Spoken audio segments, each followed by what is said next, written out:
اعوذ باللہ من الشیطان الرجیم بسم اللہ الرحمن الرحیم السلام علیکم ورحمۃ اللہ وبرکاتہ۔ تھمبنیل کو دیکھ کر آپ کو اندازہ ہو گیا ہوگا کہ ہم نے مقدمہ قرآن شریف کا شروع کر رکھا ہے۔ اس میں جس جگہ پر ہم لوگ پڑھ رہے تھے پچھلی جتنی بھی آڈیوز میں، وہ ہے جمع قرآن در عصر رسول صلی اللہ علیہ وآلہ وسلم، اور اس کا 15واں نقطہ ہے ترتیب آیات کا توقیفی ہونا۔ پچھلی والی آڈیو میں ریکارڈ موجود ہیں، آپ اس میں جا کر ملاحظہ کر سکتے ہیں۔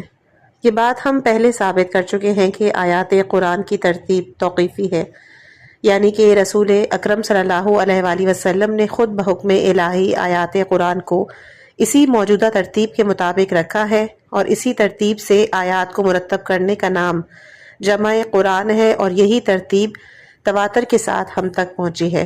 انصاف یہ ہے کہ صرف آیات قرآن کی ترتیب توقیفی ہونے سے یہ بات ثابت ہو جاتی ہے کہ قرآن عصر رسول ہی میں مدون ہو چکا تھا، کیونکہ آیات قرآن کو ترتیب دینا ہی جمع اور تدوین قرآن ہے۔ نیز اس کا کوئی مدعی نہیں ہو سکتا کہ آیات قرآن کی ترتیب اجتہادی ہے، موجودہ ترتیب کے علاوہ کسی اور ترتیب سے قرآن کی تلاوت ہو سکتی ہے، اور نظم آیات کی موجودہ حیثیت ضروری نہیں ہے۔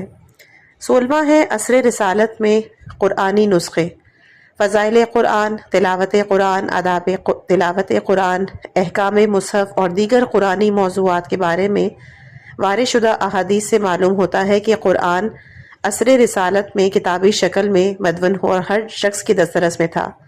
حضور صلی اللہ علیہ وآلہ وسلم نے فرمایا، کتاب اللہ کی تعلیم حاصل کرو، اس کے ساتھ عہد باندھو اور اسے اپنے پاس محفوظ رکھو۔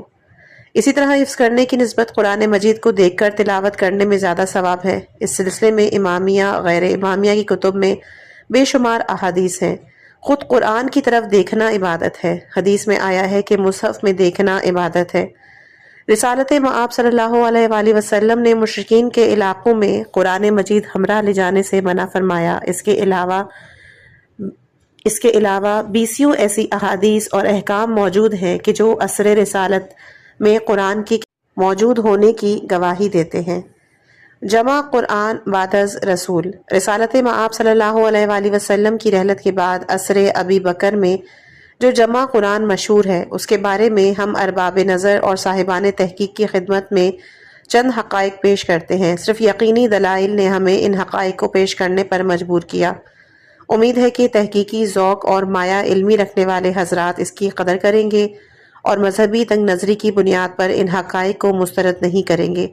سب سے پہلے ہم وہ مشہور قصہ بیان کرتے ہیں کہ جس کا تذکرہ اسی سلسلے میں کیا جاتا ہے۔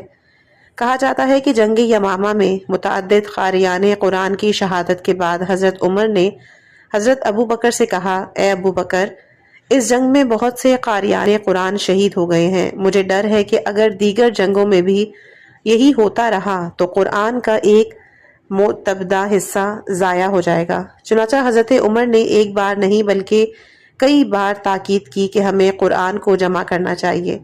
خود حضرت ابو بکر کہتے ہیں کہ حضرت عمر بار بار مجھ سے کہتے رہے، اور ان کے اصرار پر ابو بکر نے زید بن ثابت انصاری کو بلایا اور ان سے کہا کہ تم عقل مند اور قابل بھروسہ جوان ہو، اور تم رسول اللہ صلی اللہ علیہ وآلہ وسلم کے لیے وحی لکھا کرتے تھے، جاؤ قرآن کی جستجو کرو اور اسے جمع کرو۔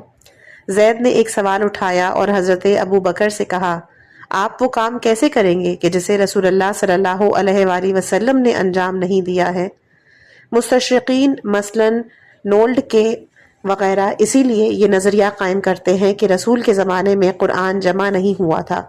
آپ کو قوم کو کوئی شے کتابی شکل میں نہیں دے کر گئے تھے، کیونکہ اگر قرآن رسول کے زمانے میں جمع شدہ اور کتابی شکل میں ہوتا تو ضیاع قرآن کا کوئی خطرہ لاحق نہیں ہونا چاہیے تھا۔ آخرکار زید نے اس امر کی سنگینی کے اظہار کے ساتھ اس ذمہ داری کو قبول کیا، ایک 25 رکنی کمیٹی تشکیل دی اور اعلان کیا کہ جس نے بھی رسول اللہ صلی اللہ علیہ وآلہ وسلم سے قرآن کا کچھ حصہ اخذ کیا ہو وہ ہمارے پاس جمع کرائے، اور جب تک اس کے قرآن ہونے پر 2 گواہ پیش نہ ہوتے وہ اسے قرآن کے طور پر قبول نہ کرتے، سوائے خزیمہ بن ثابت انصاری کے، کہ ان کے پیش کردہ آیتوں کو بلا گواہ قبول کرتے تھے، کیونکہ رسول نے ان کی ایک گواہی کو 2 گواہوں کا مرتبہ دیا۔ اسی اثنا میں حضرت عمر یہ عبارت لے کر آئے۔ زید نے حضرت عمر کی پیش کردہ عبارت کو قرآن کے طور پر تسلیم کرنے سے انکار کیا، کیونکہ حضرت عمر کے پاس مطلوبہ گواہ موجود نہ تھے۔ اسی طرح زید بن ثابت نے جمع قرآن کا عمل مکمل کیا اور اس نسخے کو ایک صندوق میں یا بألفاظ روایت ایک ربعے میں محفوظ کر لیا۔ چند حقائق۔ مذکورہ یہ جو بالا واقعہ ہے جمع قرآن سے متعلق اہل سنت کی کتب میں بکثرت پایا جاتا ہے اور اسے ایک مسلمہ حقیقت خیال کیا جاتا ہے، لیکن اس واقعے کے بارے میں چند حقائق کا ذکر ناگزیر ہے۔ پہلا، تواتر قرآن اور 2 گواہ۔ اس بات پر پوری امت کا اجماع ہے کہ قرآن تواتر سے ثابت ہے، اور اگر تواتر سے ثابت نہیں تو قرآن نہیں۔ زید نے 2 گواہوں کی بنیاد پر قرآن جمع کیا، اور حد یہ ہے کہ بعض آیات کے لیے 2 گواہ بھی نہ تھے، چنانچہ صرف ایک گواہ کی بنیاد پر ہی بطور قرآن قبول کر لیا۔ دوسری بات کہ جو اس پر لازم آتی ہے وہ ہے تحریف قرآن، کیونکہ یہاں بہت سی آیات ہیں کہ جو 2 سے زیادہ گواہوں سے ثابت ہیں، لیکن موجودہ قرآن میں ان آیات کا وجود نہیں، مثلا آیہ رجم، سورہ الحدف اور سورہ الخلا وغیرہ، پس ان کا شامل نہ کرنا جبکہ یہ بھی 2 سے زائد گواہوں سے ثابت ہیں، مذکورہ اسلوب کی روح سے تحریف قرآن ہے، جس کی تفصیل ہم تحریف کے موضوع میں بیان کریں گے۔ دوسرا ہے زید بن ثابت۔ حضرت ابو بکر نے اس تاریخی اور نہایت اہمیت کے حامل کام کی انجام دہی کے لیے حضرت زید کو ہی کیوں منتخب کیا؟ زمانہ رسول میں جن افراد کو حفظ اور قراءت قرآن میں ایک ممتاز مقام حاصل تھا، اور بقول صاحب صحیح بخاری جن شخصیات کی طرف تعلیم قرآن کے لیے رجوع کرنے کا حکم دیا گیا تھا، وہ عبداللہ ابن مسعود، ابی بن کعب، معاذ بن جبل اور سالم ہیں۔ ان میں زید کا کوئی ذکر نہیں۔ ابن مسعود کا مقام سب پر واضح تھا۔ ابی بن کعب کو سید القراء کہتے تھے، معاذ بن جبل کو امام العلماء کا لقب ملا۔ حضرت زید کو کتابت وحی میں شہرت رکھتے تھے، مگر حفظ اور قراءت میں ان کا کوئی مقام نہ تھا۔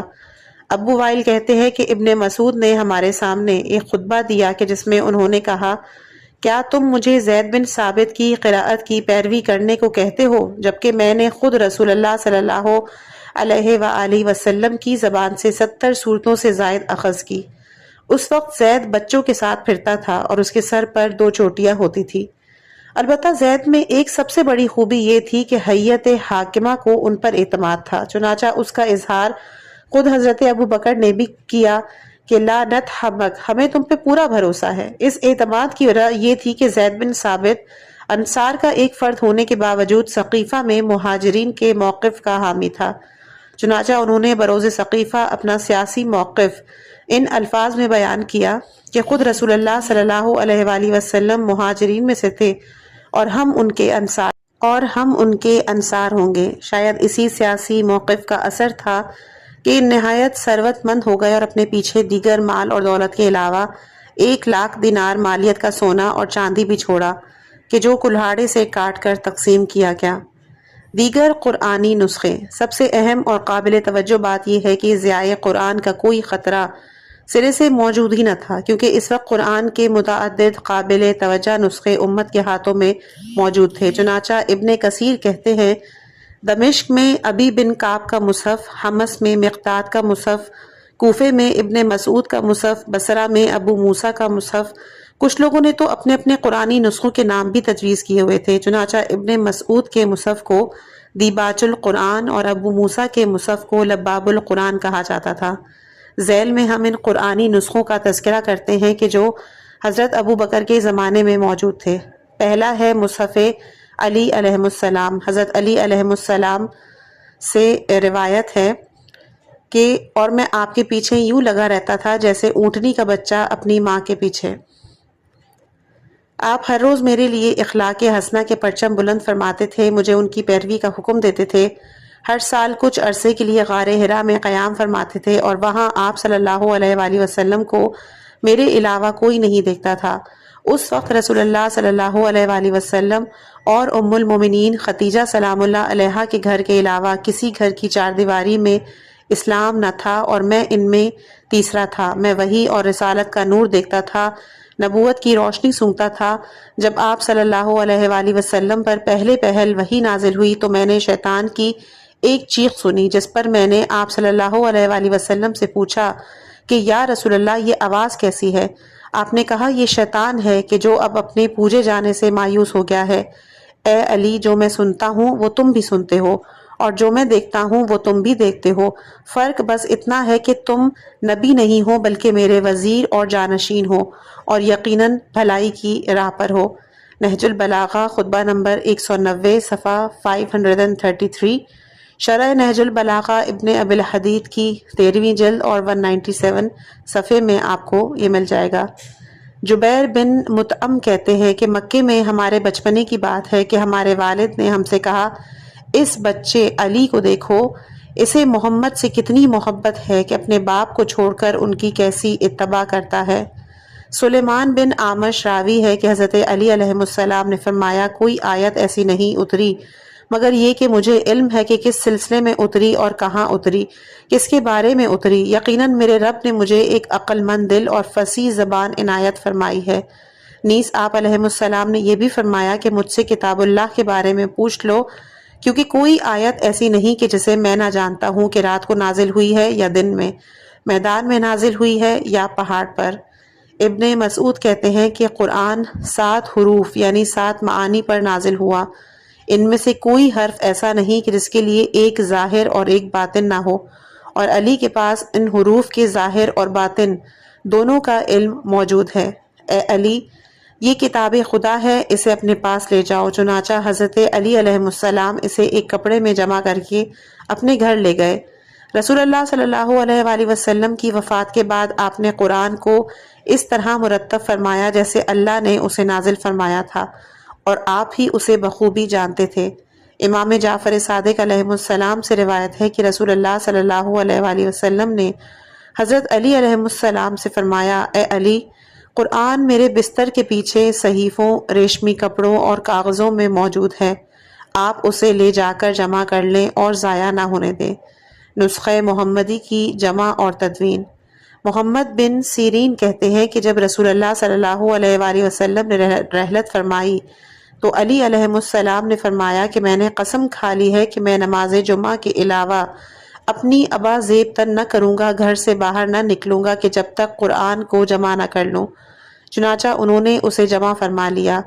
ابن ابی الحدید کہتے ہیں سب کا اس بات پر اتفاق ہے کہ قرآن کو سب سے پہلے علی علیہ السلام نے جمع کیا، اور زرقانی کہتے ہیں کہ اور ہمیں اس امر کو تسلیم کرنے میں کوئی مذائقہ نہیں کہ رسول اللہ صلی اللہ علیہ وآلہ وسلم کے بعد سب سے پہلے علی علیہ السلام نے قرآن جمع کیا۔ اس نسخے کی انفرادیت، اکرمہ کہتے ہیں کہ اگر جن اور انس جمع ہو کر اس طرح قرآن کی جمع اور ترتیب کریں تو وہ نہیں کر سکتے۔ ابن جزے کلبی کہتے ہیں کہ اگر مصحف علی میسر آ جاتا تو ایک علم کثیر ہاتھ آ جاتا۔ ابن سیرین کہتے ہیں کہ اگر یہ کتاب میسر آ جاتی تو اس میں سے علم حاصل ہو جاتا۔ شیخ مفید نے کتاب الارشاد میں فرمایا کہ حضرت علی علیہ السلام نے اپنے مصحف میں منسوخ کو ناسخ پر مقدم رکھا تھا، اور بعض آیات کی تعویل اور تفسیر بھی تفصیل سے رقم کی تھی۔ فیض کاشانی نے کتاب الوافی میں لکھا ہے کہ حضرت علی علیہ السلام نے قرآن کی تفسیر شان نزول آیات خود رسول اللہ صلی اللہ علیہ وآلہ وسلم کی املا سے لکھی تھی۔ چنانچہ خود حضرت علی علیہ السلام نے فرمایا کہ میں ان کے پاس وہ قرآن لایا تھا کہ جو تنزیل اور تعویل دونوں پر مشتمل تھا۔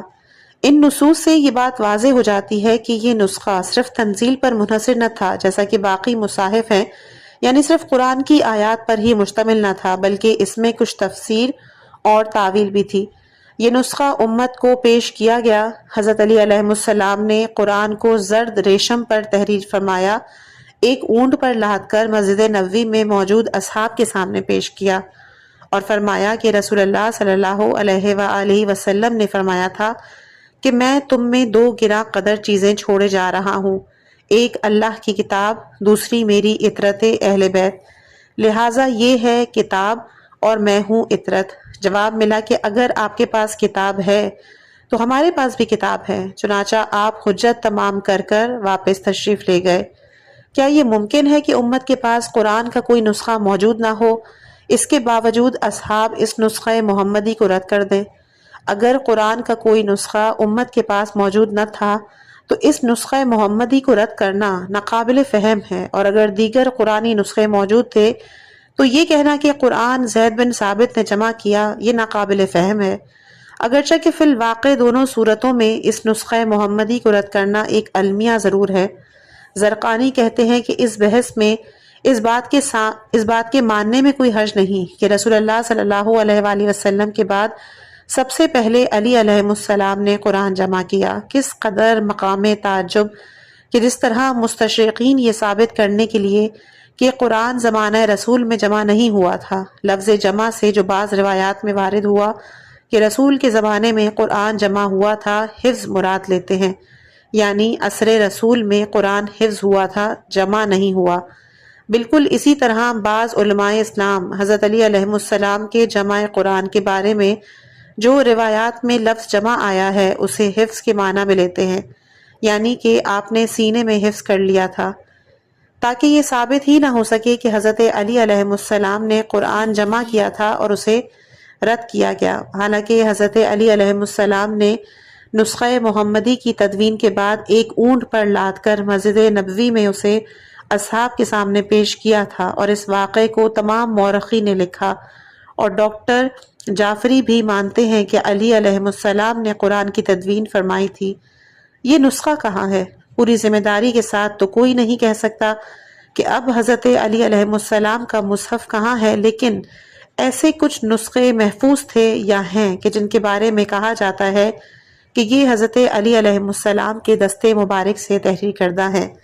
ابن ندیم نے اپنی مشہور کتاب الفہرست میں لکھا ہے کہ میں نے اپنے زمانے 377 ہجری میں ابو یعلی حمزہ حسنی کے پاس قرآن کا ایک نسخہ دیکھا جس کے کچھ اوراق موجود نہیں تھے۔ یہ قرآن حضرت علی ابن ابی طالب علیہ السلام کے دستے مبارک کا لکھا ہوا تھا، اور یہ اولاد حسن میں پشت در پشت میراث میں چلا آ رہا ہے۔ مقریزی کہتے ہیں کہ 516 ہجری میں فاطمی وزیر مامون بطائحی نے ایک قرآن کے جو حضرت علی علیہ السلام کے ہاتھ کا لکھا ہوا تھا جامع عتیق مصر میں محفوظ کر لیا۔ علاوہ ازیں ترکی میں کتاب خانہ ایاصوفیہ میں حضرت علی علیہ السلام کے دست مبارک کا لکھا ہوا ایک قرآن 2 جلدوں میں موجود ہے۔ نجف اشرف میں روضہ امیر المومنین علیہ السلام میں ایک نسخہ قرآن آپ کے ہاتھ کا لکھا ہوا موجود تھا کہ جو بعد میں ضائع ہو گیا۔ جناب زنجانی اپنی کتاب تاریخ القرآن میں لکھتے ہیں 1353 ہجری کے ماہ ذی الحجہ میں نجف اشرف کے دارالکتب العلویہ میں خط کوفی میں ایک قرآن میں نے دیکھا جس کے آخر میں تحریر تھا کہ اسے 40 ہجری میں علی ابن ابی طالب نے لکھا۔ کوفی رسم الخط میں ابی اور ابو تقریباً ایک جیسے ہی لکھے جاتے ہیں، اس لیے بے خبر لوگ اسے ابو طالب پڑھتے ہیں۔ حضرت علی علیہ السلام کے مصحف کے علاوہ درج ذیل اصحاب کے مصاحف لوگوں کی دسترس میں تھے۔ دوسرا ہے سالم مولا۔ سالم ابو حذیفہ کی زوجہ کے آزاد کردہ غلام، اور آپ کا شمار اصحاب صفا میں ہوتا ہے۔ آپ کا بھی ایک مصحف تھا۔ تیسرا ہے ابو زید قیس بن سکن۔ مالک بن انس کہتے ہیں کہ انہوں نے رسول خدا صلی اللہ علیہ وآلہ وسلم کے زمانے میں ہی قرآن جمع کیا تھا۔ چوتھا ہے معاذ بن جبل، ان کا مصحف شام اور حمص میں شہرت رکھتا ہے۔ پانچواں ام ورقہ بنت عبداللہ، آپ نے بھی عصر رسول میں ہی قرآن جمع کیا۔ چھٹا ہے سعد بن عبید، یہ عصر رسول کے جامعین قرآن میں شمار ہوتے ہیں۔ ساتواں ابی بن کعب، ان کا لقب سید القرا کنیت ابو المنظر، اور اسلام قبول کرنے سے پہلے ان کا شمار علماء یہود میں ہوتا تھا اور کتب عہدین پر عبور تھا۔ ان کا مصحف صورتوں کی ترتیب کے اعتبار سے دوسرے مصاحف سے مختلف تھا۔ آٹھواں ہے عبداللہ بن مسعود، یہ وہ چھٹے شخص تھے کہ جنہوں نے اسلام قبول کیا، اسی لیے انہیں سادس ستہ یعنی 6 میں سے چھٹا کہتے تھے۔ ان کے مصحف کو نہایت شہرت حاصل تھی۔ نواں ہے ابو الدرداء، ان کا شمار بھی عصر رسول کے جامعین قرآن میں ہوتا ہے۔ 10واں ہے مقداد بن اسود، ان کا قرآن حمص اور شام میں مشہور تھا۔ 11واں ابو موسیٰ اشعری، ان کا مصحف بصرہ میں رائج تھا اور یہ خود بصرہ کے حاکم بھی رہ چکے تھے۔ ان کے مصحف کو لباب القلوب کہا جاتا تھا۔ 12واں حضرت حفصہ بنت عمر، کہتے ہیں کہ حضرت حفصہ لکھنا پڑھنا جانتی تھی۔ انہوں نے بحکم رسول خدا حضرت لیلہ بنت عبداللہ بن عبد شمس سے کتابت سیکھی تھی اور انہوں نے اپنے لیے ایک مصحف تیار کیا تھا۔ یہ اس مصحف کے علاوہ تھا کہ جسے حضرت ابو بکر نے جمع کرایا تھا اور حضرت عمر کی وفات کے بعد وہ بھی ان کے پاس موجود تھا۔ 13واں عائشہ بنت ابی بکر، متعدد روایات سے معلوم ہوتا ہے کہ حضرت عائشہ نے بھی اپنے لیے ایک مصحف تیار کرایا اور اس میں سے کچھ آیات دوسرے مصاحف سے مختلف تھیں۔ 14واں ہے حضرت ام سلمہ، آپ بھی لکھنا پڑھنا جانتی تھیں، چنانچہ آپ نے خود اپنے لیے ایک مصحف تیار کیا تھا۔ 15واں زید بن ثابت، ان کا یہ مصحف اس مصحف کے علاوہ تھا کہ جسے حضرت ابو بکر نے جمع کرایا۔ اس بات کو بڑی شہرت حاصل ہے کہ زید رسول کریم صلی اللہ علیہ وآلہ وسلم کے حضور آخری دورہ قرآن میں حاضر تھے، لہٰذا ان کا قرآن بھی عرضہ اخیر میں شامل سمجھا جاتا تھا۔ 16واں مجمع بن جاریہ کہتے ہیں کہ ان کا بھی اپنا ایک مصحف تھا، انہوں نے عہد رسول میں پورا قرآن حفظ کر لیا تھا، صرف 2 سورتیں رہ گئی تھیں کہ جو انہوں نے بعد رسول حفظ کی۔ 17واں ہے عقبہ بن عامر، ان کا بھی اپنا مصحف تھا، کہا جاتا ہے کہ یہ مصحف 4 صدی ہجری تک موجود تھا۔ 18واں ہے عبداللہ بن عمر، ان کا شمار بھی زمانہ رسول میں قرآن جمع کرنے والوں میں ہوتا ہے۔ 19واں ہے انس بن مالک، ان کا بھی اپنا ایک مصحف تھا، یہ ہے وہ قرآنی نسخے کہ جو عہد رسول میں جمع کر لیے گئے اور ان کی موجودگی میں ضیاء القرآن کا سرے سے کوئی خطرہ نہ تھا۔ تفصیل کے لیے آپ ملاحظہ کر سکتے ہیں تاریخ قرآن ڈاکٹر ارمیا۔ اختلاف قراءت اور نسخے، سوال یہ ہے کہ اگر حضرت ابو بکر نے اپنے زمانے میں قرآن کو ضائع ہونے سے بچانے کے لیے زید بن ثابت سے قرآن جمع کروایا تھا تو یہ نسخہ مسلمانوں کے ہاتھوں میں کیوں نہ تھا؟ کیونکہ بعد میں جب عہد عثمان میں قراءت کا اختلاف پیدا ہوا تو اس نسخے کے معاصر دوسرے نسخوں کا ذکر آتا ہے، مگر اس نسخے کا کہیں ذکر تک نہیں ملتا کہ کچھ لوگ اس مصحف کے مطابق بھی قرأت کر رہے ہوں، جیسا کہ دمشق میں ابی بن کعب کا مصحف، حمص میں مقداد کا، کوفہ میں ابن مسعود کا اور بصرہ میں ابو موسیٰ کا۔ یہ نسخہ ربا میں اگر قرآن کو ضیاع سے بچانا ہی مقصود تھا اور لوگوں کے پاس قرآن محفوظ نہ تھا تو زید بن ثابت کے سرکاری نسخے کو عام کرنا چاہیے تھا، جبکہ تاریخ گواہ ہے یہ نسخہ ایک صندوق میں بند رہا، بقول روایات ایک ربع میں بند کر دیا گیا۔ صرف حضرت عثمان کے دور میں ایک مرتبہ یہ نسخہ اس سے نکالا گیا۔ یہ نسخہ حضرت ابو بکر کے بعد حضرت عمر کے پاس آیا، ان کی وفات کے بعد حضرت حفصہ کے پاس رہا، پھر ان کی وفات کے بعد مروان بن حکم والی مدینہ نے اسے جلا دیا۔ شاید یہ نسخہ تیار کروانے کی اصل وجہ یہ ہو کہ دیگر اصحاب کے علاوہ حضرت علی علیہ السلام کے پاس تو قرآن کا ایک جامع نسخہ موجود تھا، لیکن حیت حاکمہ کے پاس کوئی قرآنی نسخہ موجود نہیں تھا۔ اس سرکاری نسخے کے بارے میں مصر کے مشہور مؤلف ڈاکٹر محمد عبداللہ دراز اپنی کتاب مدخل الی القرآن الکریم صفحہ نمبر 38 میں لکھتے ہیں کہ اس نسخے کی بہت بڑی قدر و قیمت اور اس کے جمع کرنے پر صرف ہونے والی توجہ قابل قدر ہونے کے باوجود اس نسخے کا صرف دونوں خلفاء کے پاس محفوظ رہنے سے اس پر ذاتی اور شخصی تاثر کسی حد تک قائم رہا اور تمام لوگوں کے لیے ایک دستاویز کی حیثیت حاصل نہ کر سکا۔ ڈاکٹر محمد عبداللہ کا تبصرہ بالکل درست ہے کہ اس نسخے کا امت کے ساتھ کوئی ربط نہ تھا۔ امت کے پاس اس نسخے کے علاوہ بہت سے نسخہ ہائے قرآن موجود تھے۔ تضادات، حضور صلی اللہ علیہ وآلہ وسلم کے بعد قرآن کے بارے میں جو روایات اہل سنت نے اپنی کتب میں بکثرت درج کی ہیں، ان میں اس قدر تضاد میں موجود ہے کہ کسی ایک روایت پر بھی اطمینان نہیں کیا جا سکتا۔ ان تضادات سے آگاہی حاصل کرنے کے لیے کتاب البیان فی تفسیر القرآن کا مطالعہ کافی رہے گا کہ جہاں اس موضوع کو بڑی تفصیل سے بیان کیا گیا ہے۔ کہتے ہیں جنگ یمامہ میں 400 قاریان قرآن شہید ہونے کی وجہ سے ضیاء قرآن کا خطرہ لاحق ہوا۔ تاریخی حقائق کا مطالعہ کرنے سے معلوم ہوتا ہے کہ جنگ یمامہ میں 3000 قاریان قرآن شریک تھے، اور ان میں سے صرف 400 کے شہید ہونے سے قرآن کی ضیاء کا خطرہ کیسے لاحق ہو سکتا ہے؟ عصر ابو بکر میں جمع قرآن و الفاظ دیگر سرکاری نسخہ تیار کرنے کے واقعے سے مستشرقین کو یہ موقع ملا کہ وہ یہ نظریہ قائم کرے کہ رسول خدا صلی اللہ علیہ وآلہ وسلم کی رحلت کے وقت کوئی نسخہ قرآن امت کے ہاتھوں میں موجود نہ تھا، ورنہ حضرت عمر اور ابو بکر کو ضیاء قرآن کا خوف لاحق نہ ہوتا۔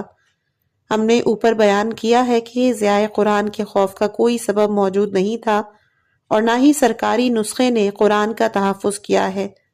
البتہ اس خوف کی کوئی دوسری وجوہ ہو سکتی ہے، یا اس قول کی نسبت ان کی جانب درست نہیں کہ کسی خوف کا اظہار ہوا تھا۔ اس کا بہترین حل یہ ہے کہ زہری کی اس روایت کو غیر معتبر اور دیگر حقائق سے متصادم ہونے کی وجہ سے مسترد کیا جائے۔ چنانچہ جناب صدیق حسن خان اپنی کتاب جمع اور تدوین قرآن صفحہ 49 پر لکھتے ہیں، اس میں کوئی شک نہیں کہ اس کے غیر معتبر ہونے کے جو دلائل دیے جاتے ہیں وہ ایسے نہیں ہے کہ انہیں یک نظر مسترد کر دیا جائے۔ عصر عثمان اور قرآن۔ حضرت عثمان کے زمانے میں اسلام قرۂ ارض کے وسیع خطے پر پھیلا، اور غیر عرب قومیں بھی اسلام میں داخل ہوئیں۔ دوسری طرف قرآن کی مختلف قرأتیں رائج تھیں۔ اس وسیع و عریض مملکت کے ہر شہر، ہر علاقے میں ایک قرأت رائج ہو گئی تھی۔ قرأت مختلف ہونے کا مطلب تلفظ میں اختلاف ہے۔ مثلاً یطہرنا ایک قرأت ہے جس کا معنی ہے پاک ہونا، جبکہ یطہرنا دوسری قرأت ہے جس کا معنی ہے پاک کرنا۔ آرمینیہ کی جنگ۔ ان دنوں حضرت حذیفہ صاحب سر رسول حضرت یوسف بن یمان عراقی تھے، اور سابقین فی الاسلام میں آپ کا شمار ہوتا ہے۔ رسالت مآب صلی اللہ علیہ وآلہ وسلم کے رکابدار تھے۔ جب حضور صلی اللہ علیہ وآلہ وسلم جنگ تبوک سے واپس تشریف لا رہے تھے تو منافقین کی ایک جماعت طاق میں بیٹھی ہوئی تھی کہ رات کی تاریکی سے فائدہ اٹھا کر رسول کو شہید کیا جائے، مگر اچانک بجلی چمکنے پر رسول اور حذیفہ نے ان سب کو دیکھ لیا اور پہچان لیا۔ حضور نے حضرت حذیفہ سے فرمایا کہ اس راز کو کسی پر ظاہر نہ کرنا۔ چنانچہ حذیفہ وہ واحد صحابی تھے کہ جو منافقین کو جانتے تھے، اسی لیے انہیں صاحب السر کہا جاتا ہے۔ آذربائیجان میں جنگ آرمینیہ میں شریک تھے۔ اس جنگ میں شام اور عراق کے سپاہی لڑ رہے تھے۔ شام والے ابی بن کعب کی قراءت پر قرآن پڑھتے تھے، اور عراق والے ابن مسعود کی قراءت کے مطابق قرآن پڑھتے تھے۔ ہر ایک کو دوسرے کی قراءت اجنبی معلوم ہو رہی تھی، حتیٰ کہ اہل شام اور اہل عراق ایک دوسرے کی تکفیر کرنے لگے۔ حضرت حذیفہ اس صورتحال سے خاصے پریشان ہو گئے۔ وہ آذربائیجان سے سیدھے کوفے آئے اور یہاں موجود اصحاب رسول سے اس مسئلے کے بارے میں مشورہ کیا۔ تمام اصحاب نے اس بات پر اتفاق کیا کہ قرآن کی ایک ہی قراءت پر لوگوں کو مجتمع کیا جائے۔ صرف عبداللہ بن مسعود نے اختلاف کیا۔ علماء امت کا فیصلہ۔ یہ فیصلہ لے کر حضرت حذیفہ مدینے پہنچے، اور گھر جانے سے پہلے حضرت عثمان کے پاس حاضر ہو کر دہائی دی کہ میں ہی واحد پیغام لانے والا ہوں، میں خبردار کرتا ہوں۔ حضرت عثمان نے پوچھا کہ بات کیا ہے؟ انہوں نے کہا، اے خلیفہ، لوگوں کی فریاد کو پہنچو۔ عثمان نے پھر پوچھا، کیا واقعہ پیش آیا ہے؟ حضرت حذیفہ نے کہا کہ لوگوں نے کلام خدا میں اختلاف کرنا شروع کر دیا ہے۔ مجھے ڈر ہے کہ مسلمانوں کا حشر بھی وہی نہ ہو کہ جو یہود اور نصارہ کا ہوا ہے۔ ابن کثیر لکھتے ہیں کہ چنانچہ حضرت عثمان نے اصحاب کو جمع کیا اور انہیں اس خبر سے آگاہ کیا۔ اصحاب نے اس کو ایک بڑا سانحہ قرار دیا اور سب نے حذیفہ کی تائید کی۔ کمیٹی کی تشکیل۔ چنانچہ کہ اس مقصد کے لیے اصحاب رسول پر مشتمل ایک کمیٹی تشکیل دی گئی۔ عثمان نے اس کمیٹی سے کہا، اے اصحاب محمد، متفق طور پر اس امت کے لیے ایک رہنما نسخہ تیار کرو۔ ابتدائی مرحلے میں 4 افراد پر مشتمل ایک کمیٹی تشکیل دی گئی۔ پہلے زید بن ثابت، دوسرے سعید بن عاص قرشی، تیسرے عبداللہ ابن زبیر اور چوتھے عبد الرحمن بن حارث بن ہشام۔ زید بن ثابت اس کمیٹی کے سربراہ مقرر ہوئے۔ اس کمیٹی کے ارکان علمی قابلیت کے فقدان کی وجہ سے اس عظیم کام کو سر انجام دینے سے عاجز رہے، چنانچہ نئی کمیٹی تشکیل دی گئی۔ اس میں درج ذیل افراد کو شامل کیا گیا۔ پہلے تھے ابی بن کعب، دوسرے عبداللہ ابن عباس، تیسرے انس بن مالک، چوتھے مالک بن ابی عامر، پانچویں انہوں نے قرآن کو ابی بن کعب کے مصحف سے جمع کیا، چنانچہ ابی بن کعب املا کراتے تھے اور کچھ لوگ لکھتے تھے۔ امام جعفر صادق علیہ السلام سے روایت ہے کہ ہم بھی ابی بن کعب کی قراءت کے مطابق قرآن پڑھتے ہیں۔ سرکاری مداخلت امت قرآن کو ایک ہی قراءت پر متحد کرنے کی تحریک حضرت حذیفہ کی جانب سے چلی اور اصحاب رسول نے ان سے اتفاق کیا اور ان کی تائید کی۔ حضرت عثمان نے اپنی مرضی کے 4 افراد پر مشتمل ایک کمیٹی بنائی تھی جو کام نہ کر سکی۔ پھر بعد میں اہل افراد سامنے آئے، انہوں نے اس عظیم کارنامے کو بطور آسن انجام دیا۔ اس طرح وَإِنَّ لَهُ لَحَافِظُونَ کا الہی وعدہ پورا ہو گیا۔ ایک حرف کا تغیر، چنانچہ حکومت اس سلسلے میں اس حد تک بے دخل ہو گئی تھی کہ ایک حرف کے تغیر اور تبدل پر بھی قادر نہ تھی۔ علبہ بن احمد سے روایت، حضرت عثمان جب قرآن لکھوا رہے تھے تو سورہ براءت کی آیت وَالَّذِينَ يَكْنِزُونَ الذَّهَبَ کی واو کو حذف کرانا چاہتے تھے، مگر ابی بن کعب نے کہا کہ واو رہے گی ورنہ ہم تلوار اٹھائیں گے، چنانچہ اس واو کو رہنے دیا۔ مستشرقین کا یہ اعتراض درست نہیں ہے کہ ابی بن کعب حضرت عمر کے دور میں وفات پا چکے تھے، بلکہ تحقیق یہ ہے کہ حضرت عثمان کے زمانے تک زندہ تھے اور آرمینیا کی جنگ میں شریک ہوئے تھے۔ بعد میں قرآن مجید کے دیگر نسخوں کو نظر آتش کرنے پر لوگوں نے حضرت عثمان کو طعن و تشنع کا نشانہ بنایا تو انہوں نے اپنی صفائی پیش کرتے ہوئے خود کو اس عمل میں دوسروں کا تابع بتلایا۔ ملاحظہ ہوا ان کا یہ قول کہ میں تو اس معاملے میں صرف ان لوگوں کا تابع رہا ہوں، حضرت عثمان جامع قرآن نہیں ہیں۔ حارث محاسبی کہتے ہیں کہ لوگوں میں مشہور ہے کہ عثمان جامع القرآن ہے، حالانکہ ایسا نہیں۔ عثمان نے تو لوگوں کو صرف ایک ہی قراءت اختیار کرنے پر آمادہ کیا ہے۔ قاضی ابو بکر اپنی کتاب الانتصار میں لکھتے ہیں کہ حضرت عثمان نے حضرت ابو بکر کی طرح قرآن کو جمع کرنے کا ارادہ نہیں کیا تھا، بلکہ ان کا مقصد صرف یہ تھا کہ لوگوں کو ان قراءتوں پر مجتمع کیا جائے کہ جو رسول سے ثابت ہے، اور جو ثابت نہیں انہیں متروک کیا جائے، اور لوگوں کو ایسے قرآن پر مجتمع کیا جائے کہ جس میں نہ تقدیم اور تاخیر ہو اور نہ تعویل۔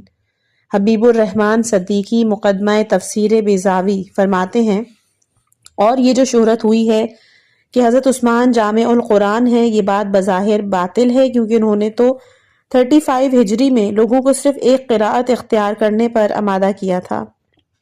حضرت علی علیہ السلام کا موقف، علامہ ہلی اپنی کتاب تذکرہ میں لکھتے ہیں کہ حضرت عثمان نے حضرت علی علیہ السلام سے بھی منظوری لی تھی، اور حضرت علی علیہ السلام کا یہ فرمان بھی مشہور ہے کہ جو آپ علیہ السلام نے دور عثمان میں لوگوں کو ایک ہی قرآن پر مجتمع کرنے کے عمل کے انجام پانے کے بعد فرمایا کہ آج کے بعد قرآن کبھی مضطرب نہ ہوگا۔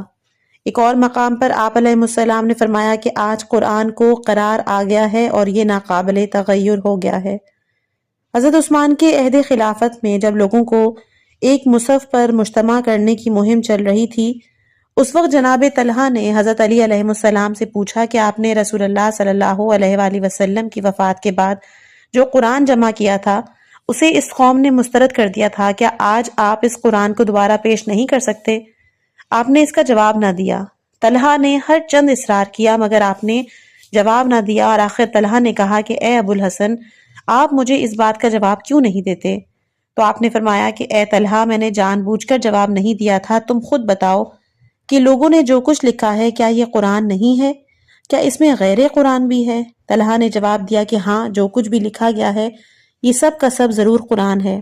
تو آپ نے کہا کہ اگر تم نے اسی قرآن کو لے لیا تو تمہیں آتش جہنم سے نجات مل جائے گی اور جنت میں داخل ہو جاؤ گے۔ طلحہ نے کہا کہ اگر قرآن یہی ہے تو بس کافی ہے۔ موجودہ قرآن، گزشتہ مباحث سے یہ بات واضح ہو گئی کہ جو قرآن اس وقت امت کے ہاتھوں میں ہے وہ نہ صرف حضرت علی علیہ السلام کا جمع کردہ قرآن ہے، نہ ہی عصر ابی بکر میں جمع شدہ قرآن ہے، نہ ہی عثمان حضرت عثمان نے کوئی قرآن جمع کیا ہے، بلکہ اس وقت ہمارے ہاتھوں میں جو قرآن ہے وہ عصر رسول کا تدوین شدہ قرآن ہے، جو کہ عصر رسالت میں ہی امت کے ہاتھوں میں موجود تھا، اور عصر رسالت کے بعد وہی قرآن مختلف نسخوں میں امت کے پاس موجود رہا۔ یہ مختلف نسخے جس طرح ہمارے زمانے میں چند ایک کمپنیوں کی طرف سے طبع شدہ نسخے رائج ہیں، اسی طرح چند ایک اہم نسخے مختلف علاقوں میں رائج ہو گئے۔ چنانچہ ابی بن کعب کا نسخہ دمشق میں، مقداد کا نسخہ حمص میں، عبداللہ بن مسعود کا نسخہ کوفے میں، اور ابو موسیٰ کا نسخہ بصرہ میں رائج تھا۔ ان نسخوں کی قراءتیں بھی قدرے مختلف تھیں کہ جو آگے چل کر وجہ نزاع بنی۔ حضرت حذیفہ رضوان اللہ تعالی علیہ کی تحریک پر عصر عثمان میں ان تمام نسخوں کو جمع کیا گیا اور ایک قراءت پر مشتمل ایک نسخہ بنا دیا گیا کہ اگلی ہیڈنگ ہے نسخ۔ قرآن انسان سازی کا ایک دستور ہے، اور یہ قانون فطرت ہے کہ ارتقاء اور تکامل دفتن نہیں بلکہ تدریجاً ہوا کرتا ہے، لہٰذا قوانین اور احکام قرآن میں بھی تدریج اور تغیر ضروری تھا، خصوصاً اس انقلابی اصلاح کا آغاز کہ جس قوم سے کیا جا رہا تھا وہ جاہلیت اور وحشت کے اندھیروں میں ڈوبی ہوئی تھی۔ چونکہ ایک مستوحش اور غیر مہذب قوم کی اصلاح دفتن نہیں ہو سکتی تھی، اس لیے تشریع اسلامی میں نسخ کا ہونا لازمی اور ضروری تھا۔ نسخ کی تعریف: شریعت مقدسہ میں ایک ثابت حکم کو دوسرے حکم کے ذریعے اٹھا لینا۔ اس کی مزید وضاحت یہ ہے کہ اللہ تعالیٰ ایک خاص حکم کو کسی مصلحت کے تحت مقررہ مدت کے لیے نافذ فرماتا ہے، مگر از راہ مصلحت اور حکمت اس امر کا اظہار نہیں کرتا کہ یہ حکم ایک خاص معینہ مدت کے لیے محدود ہے، اور بعد میں نسخ کے ذریعے بتایا جاتا ہے کہ اس حکم کی مدت ختم ہو گئی ہے۔ لہٰذا نسخ میں صرف ایک نقطہ قابل توجہ ہے، اور وہ یہ کہ پہلے سے یہ نہیں بتایا جاتا کہ یہ حکم صرف ایک خاص مدت کے لیے محدود ہے، اور اسے نہ بتانے میں بہت سی مصلحتیں ہوتی ہیں۔ اسے نہ بتانے کی وجہ سے اس حکم کی دائمی ہونے کا جو تصور لوگوں کے ذہن میں قائم ہوتا ہے، حقیقت میں اس تصور کا نسخ ہے، نہ کہ حکم واقعی کا۔ پس نسخ کا مطلب یہ ہرگز نہیں کہ اللہ کا نظریہ بدل گیا ہے۔ بدع: جیسے کہ نسخ میں بیان کیا گیا ہے کہ حکم شرعی پہلے ہی سے اللہ کے نزدیک ایک خاص وقت کے لیے مخصوص تھا، لیکن کسی مصلحت کی بنیاد پر اس کا اظہار نہیں ہوا، بعد میں نسخ کے ذریعے اظہار ہوا تو لوگوں کے تصور کے مطابق سابقہ حکم اٹھا لیا گیا۔ بالکل اسی طرح بدع بھی یہی ہے کہ اللہ تعالیٰ کا فیصلہ پہلے سے طے ہوتا ہے، لیکن اس فیصلے کا اظہار نہیں کیا جاتا، تو لوگوں کے اذہان میں یہ تصور قائم ہوتا ہے کہ یہ فیصلہ ہمیشہ کے لیے ہے، اور پھر بعد میں اللہ تعالیٰ پہلے سے طے شدہ فیصلے کا اظہار فرماتا ہے تو لوگوں کو بدع یعنی کہ تبدیلی معلوم ہوتی ہے۔ لہٰذا بدع کسی امر کے بارے میں لوگوں کے تصور کی تبدیلی ہے، نہ کہ واقعی حکم اور فیصلے کی تبدیلی۔ چنانچہ امام جعفر صادق علیہ السلام سے روایت ہے کہ اللہ کو کسی شے کے بارے میں بدع نہیں ہوتا مگر یہ کہ اللہ کو اس کا پہلے سے علم ہوتا ہے۔ پس بدع کا مطلب یہ ہرگز نہیں کہ اللہ کا نظریہ بدل گیا ہے۔ بدع اور نسخ میں فرق صرف یہ ہے کہ نسخ تشریعی امور میں ہوتا ہے اور بدع تکوینی امور میں۔ چنانچہ اللہ تعالیٰ کا ارشاد سورہ رعد آیت نمبر 39 میں ہے کہ اللہ جسے چاہتا ہے مٹا دیتا ہے اور جسے چاہتا ہے قائم رکھتا ہے، اور اسی کے پاس ام الکتاب ہے۔ عقیدہ بدع سے اللہ تعالیٰ کی طرف جہالت کی نسبت لازم نہیں آتی، بلکہ بدع کا مطلب یہ ہے کہ ہر شے اللہ کے قبضہ قدرت میں ہے، وہ جیسے چاہتا ہے کائنات میں تصرف کرتا ہے۔ یہ یہود کا عقیدہ ہے کہ اللہ بے بس ہے، روز ازل اس نے جو فیصلہ کر دیا اسے نہ بدل سکتا ہے اور نہ اس میں تبدیلی لا سکتا ہے، یعنی قضاء و قدر کے فیصلے روز ازل جو فیصلہ کر دیا ہے اس فیصلے کے خلاف اور کوئی قدم نہیں اٹھا سکتا۔ یہود کے اس باطل نظریے کو قرآن نے رد کیا۔ قرآن سورہ مائدہ آیت نمبر 64 میں ہے، اور یہود کہتے ہیں اللہ کے ہاتھ بندھے ہوئے ہیں، خود ان کے ہاتھ باندھے جائیں اور ان پر لعنت ہو۔ اس بات پر بلکہ اللہ کے تو دونوں ہاتھ کھلے ہوئے ہیں، وہ جس طرح چاہتا ہے عطا فرماتا ہے۔ عقیدہ بدع سے ہی انسان اپنے خالق کی طرف رجوع کرتا ہے کہ وہی عطا اور بخشش والا ہے۔ انسان دستے سوال دراز کرتا ہے کہ وہ کریم ہے اور اپنی پوری زندگی میں ذات الہی سے وابستگی اختیار کرتا ہے، اس طرح ایک پر امید زندگی بسر کرتا ہے۔ اگر عقیدہ بدع نہ ہو اور انسان یہ سمجھے کہ تقدیر میں جو لکھا ہے وہی ہو کر رہے گا، اور انسان کچھ نہیں جانتا کہ اس کی تقدیر میں کیا لکھا ہے، تو وہ یاس و نا امیدی میں مبتلا رہے گا اور پھر اللہ کی بارگاہ میں تضرع اور انکساری کے ساتھ رجوع نہیں کرے گا۔ اسی طرح دعا صدقات کا فلسفہ بھی بے معنی ہو کے رہ جاتا ہے۔ عقیدہ بدا سے علم خدا اور علم بشر کا فرق بھی سامنے آتا ہے۔ اللہ تعالیٰ تو ازل سے ہر چیز کو جانتا ہے، لیکن بشر کو معلوم نہیں ہوتا کہ اللہ کی مشیت کیا ہے، اس لیے بندہ ہمیشہ مشیت الہی کا طالب ہوتا ہے، اور یہی وجہ ہے کہ معصوم علیہ السلام سے روایت ہے کہ اللہ کی پرستش کے لیے بدا سے بہتر کوئی چیز نہیں ہے۔ یہ لفظ بدا صحیح بخاری میں بھی وارد ہوا ہے۔ ابو ہریرہ راوی ہیں کہ انہوں نے رسول کریم صلی اللہ علیہ وآلہ وسلم کو فرماتے سنا کہ بنی اسرائیل میں 3 شخص ایسے تھے جن میں ایک مبروس، دوسرا اندھا اور تیسرا کوڑھی تھا۔ اللہ تعالیٰ کو بدا ہوا کہ ان کا امتحان لیا جائے، چنانچہ اس نے ان کے پاس ایک فرشتہ بھیجا۔ صحیح ترمذی، سنن ابن ماجہ اور مستدرک کے حاکم میں ہے کہ رسول اللہ صلی اللہ علیہ وآلہ وسلم نے ارشاد فرمایا کہ قضائے الہی کو صرف دعا روک سکتی ہے اور نیکی ہی سے عمر دراز ہوتی ہے۔ حضرت آیت اللہ العظمیٰ خوئی علی اللہ مقامہ بدا کی تشریح اور توضیح کے بعد فرماتے ہیں کہ انہوں نے شیعوں کی طرف اس چیز کی نسبت دی ہے کہ جس سے وہ بری الذمہ ہیں۔ انہوں نے نہ تو درست سمجھنے کی کوشش کی اور نہ ہی تنقید کا صحیح اصول اپنایا۔ کاش مطلب واضح نہ ہو سکنے پر یہ لوگ تحقیق سے کام لیتے یا کچھ توقف کرتے تاکہ حق ان پر واضح ہو جائے۔ پھر کسی کا عقیدہ اور نظریہ بیان کرنے میں امانت فی النقل کا تقاضا بھی یہی تھا، اور یہ بھی ایک مسلمہ امر ہے کہ فیصلہ کرنے سے پہلے آگاہی حاصل کرنا اور تقوی اختیار کرنا چاہیے، مگر ان لوگوں نے بہتان ترازی میں جلد بازی سے کام لیا۔ اقسام نسخ۔ علماء اہل سنت نے نسخ قرآن کی چند اقسام بیان کی ہیں، اور ذیل میں ہم ان اقسام کا ذکر کریں گے اور ساتھ امامیہ کا نقطہ نظر بھی بیان کریں گے۔ پہلا ہے نسخ الحکم و تلاوہ، یعنی قرآن کی آیت کو بھی اٹھا لیا گیا اور حکم کو بھی۔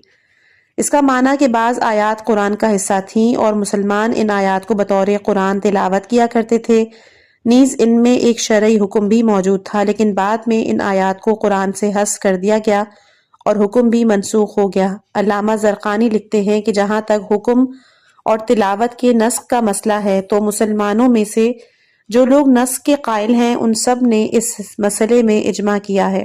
امامیہ کے نزدیک اس قسم کا نسخ باطل ہے اور کتاب خدا اس سے بالاتر۔ اس کے بعض آیات کو قرآن کا حصہ قرار دینے کے بعد حذف کر دیا جائے یا اٹھا لیا جائے۔ امامیہ کے نزدیک صرف وہ آیات قرآن کا حصہ ہیں جو تواتر سے ثابت ہیں۔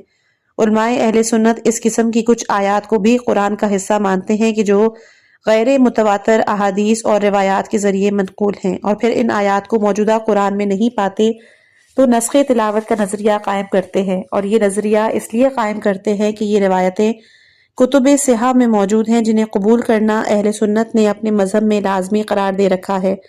چنانچہ صحیح مسلم اور صحیح ابن حبان میں یہ روایت درج ہے کہ حضرت عائشہ نے فرمایا کہ قرآن میں یہ آیت بھی نازل ہوئی تھی کہ واضح طور پر 10 مرتبہ دودھ پلانے والیاں حرام ہو جاتی ہیں، پھر یہ آیت 5 مرتبہ دودھ پلانے کے حکم سے منسوخ ہو گئی، حالانکہ رسول کی وفات کے وقت تک یہ آیات قرآن میں تلاوت کی جاتی تھی۔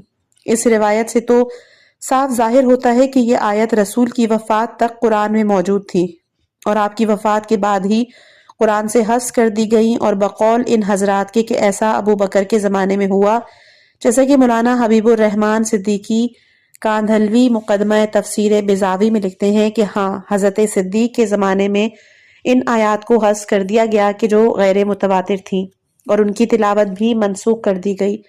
قابل توجہ یہ ہے کہ حضرت عمر کی طرف نسبت دی گئی ہے کہ آپ نے فرمایا کہ قرآن 10 لاکھ حروف پر مشتمل ہے، جبکہ قرآن مجید کے کل حروف 3,23,671 ہیں۔ بنابراین موجودہ قرآن سے 6,76,329 حروف غائب ہیں۔ حق تو یہ تھا کہ اس روایت کو حرمت قرآن کے منافی اور قرآنی مسلمات کے خلاف قرار دے کر مسترد کر دیا جاتا، مگر مقام افسوس ہے کہ جلال الدین سیوطی نے الاتقان میں بڑی صراحت اور جسارت کے ساتھ لکھ دیا۔ اس روایت کو اس بات پر محلول کیا گیا ہے کہ یہ حصہ قرآن سے منسوخ الرسم ہو گیا ہے، کیونکہ موجودہ قرآن میں اس مقدار کے حروف موجود نہیں ہیں۔ کس قدر مقام حیرت ہے کہ قرآن کا 2/3 منسوخ و رسم ہو جائے اور صرف 1/3 باقی رہ جائے۔ مقام تعجب ہے کہ نسخ تلاوت پر قطعاً کوئی دلیل نہیں، کہ جس بات کو دلیل کے طور پر پیش کیا جاتا ہے وہ علمی حلقوں میں مضحکہ ہے۔ کہتے ہیں کہ آیت رجم صحیح بخاری میں مذکور ہونے کی وجہ سے قرآن کا حصہ ہے۔ آیت رجم چونکہ موجودہ قرآن میں نہیں ہے، لہٰذا نسخ تلاوت کے ذریعے اس آیت کو اٹھا لیا گیا۔ تعجب یہ ہے کہ اول خبر واحد سے قرآن ثابت نہیں ہوتا، ثانیاً قرآن کا ناسخ قرآن ہوتا ہے، حتیٰ کہ خبر واحد متواتر سے قرآن کے منسوخ ہونا واقع ہونے کا کوئی قائل نہیں ہے۔ نسخ تلاوت صرف ایک مفروضہ ہے جس سے کوئی حقیقت نہیں ہے۔ اسی وجہ سے جدید محققین نسخ تلاوت کو مسترد کرتے ہیں، چنانچہ علامہ محمد صدیق الغماری نے نسخ تلاوت کی رد میں ایک مستقل کتاب بنام ذوق الحلاوہ بیان امتناع نسخ التلاوہ لکھی ہے۔ شیعہ امامیہ کے نزدیک یہ قرآن کی عظمت کے خلاف بڑی جسارت ہے، اور اس نظریے سے تحریف قرآن لازم آتی ہے کہ عصر رسالت کے بعد قرآن کا کچھ حصہ اس میں سے حذف کر دیا جائے۔ امامیہ کے نزدیک قرآن عصر رسالت میں مدون تھا اور ہر سال قرآن کی بازخوانی ہوتی تھی۔ رسول کی وفات کے بعد کوئی بھی آیت حذف نہیں کی گئی، جبکہ یہ خدا کا وعدہ بھی ہے کہ قرآن کے ساتھ کوئی دسترازی نہیں ہو سکتی۔ صرف امامیہ ہی نہیں بلکہ خود اہل سنت کے ایک گروہ نے بھی اس نظریے کو یہ کہہ کے رد کیا کہ یہ عظمت قرآن کے منافی ہے اور اس سے تحریف، یعنی کہ قرآن سے ایک آیت کو اٹھا لیا جائے مگر حکم باقی رکھا جائے۔ اس قسم کے نسخ کو بھی علماء شیعہ امامیہ نے اجمالی طور پر مسترد کیا۔ علماء شیعہ امامیہ کا نظریہ ہمیشہ یہ رہا ہے کہ قرآن صرف تواتر کے ذریعے ہی ثابت ہو سکتا ہے۔ خبر واحد سے چونکہ قرآن ثابت ہی نہیں ہوتا، اس لیے نسخ بھی قرآن کے ثبوت پر موقوف ہونے کی وجہ سے ثابت نہیں ہو سکتا۔ کسی آیت کو قرآن کا حصہ تسلیم کر لینے کے بعد خبر واحد کے ذریعے اس کے منسوخ ہونے کا نظریہ عیناً تحریف قرآن کا نظریہ ہے۔ مگر مقام حیرت ہے کہ تقریباً تمام علماء اہل سنت نے اتفاق کیا ہے کہ نسخ تلاوت واقع ہوا ہے۔ چنانچہ آمدی متوفی لکھتے ہیں کہ تمام علماء کا اس بات پر اجماع ہے کہ حکم کے بغیر صرف تلاوت منسوخ ہو سکتی ہے۔ اس قسم کے نسخ کے لیے وہ ان روایات سے استدلال کرتے ہیں کہ جن کا ذکر تحریف قرآن کے مسئلے میں تفصیل سے ہوا، مثلاً آیہ رجم اور یہ کہ سورہ احزاب سورہ بقرہ کے برابر تھی وغیرہ۔ حالانکہ کسی آیت کا منسوخ یا غیر منسوخ ہونا تو بات کی بات ہے، پہلے تو اس کا جزو قرآن ہونا ثابت ہونا چاہیے، اور وہ بھی تواتر سے، خبر واحد کے ذریعے نہیں، خواہ وہ واحد روایات کتنی ہی صحیح اور سند کیوں نہ ہو۔ پھر اگر آیت جزو قرآن ثابت ہو جائے تو پھر اسے منسوخ قرار دینے کے لیے بھی خبر واحد کافی نہیں، یہ بھی تواتر سے ہونی چاہیے۔ لیکن مقام تعجب ہے کہ غیر امامیہ کے وہ محققین بھی کہ جو نسخ کی پہلی قسم کو مسترد کرتے ہیں، اس قسم کے نسخ کے قائل ہیں، حالانکہ ان دونوں میں کوئی خاص فرق نہیں ہے۔ ان دونوں کے تسلیم کرنے سے تحریف قرآن لازم آتی ہے، اور اس حقیقت کو مد نظر رکھتے ہوئے کہ کچھ آیات کو جزو قرآن تسلیم کر کے تلاوت منسوخ کرنا عیناً تحریف قرآن کا نظریہ قرار پاتا ہے، اس لیے اہل سنت کے کچھ دانشور اس نظریے کو تقدس قرآن کے خلاف تصور کرتے ہوئے اسے مسترد کرتے ہیں۔ تیسرا ہے نسخہ حکم، کہ جو انشاءاللہ ہم اپنی اگلی آنے والی آڈیو میں پیش کریں گے، اور امید کرتی ہوں بلکہ دعا کرتی ہوں کہ خدایا ہمیں واقعاً قرآن پر عمل پیرا ہونے کی توفیق عطا فرما۔ آپ اپنی خاص دعاؤں میں یاد رکھیے گا۔ والسلام علیکم ورحمۃ اللہ